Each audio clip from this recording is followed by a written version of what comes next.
Example problem 12 says a drum containing 6.34 times 10 to the 89 particles of sodium spills over at a manufacturing plant in Baton Rouge, creating a significant safety event at the plant. The plant's health and safety department requires the number of particles spilt to be reported in units of moles for the final cleanup report. How many moles of sodium should the plant manager report as spilt?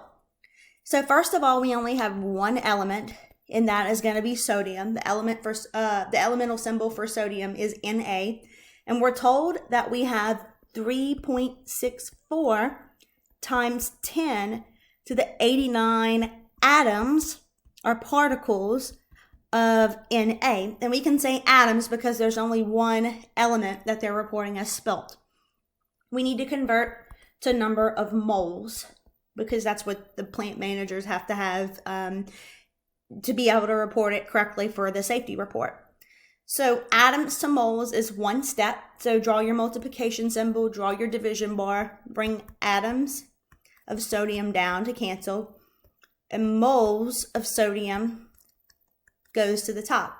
So in 1 mole, there is always 6.02 times 10 to the 23rd atoms.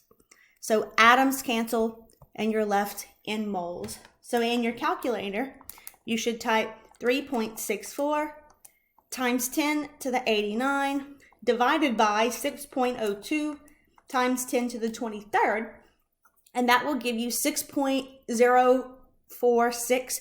So 6.05 times 10 to the 65 moles of sodium atoms. Let me know if you have any questions about example problem 12.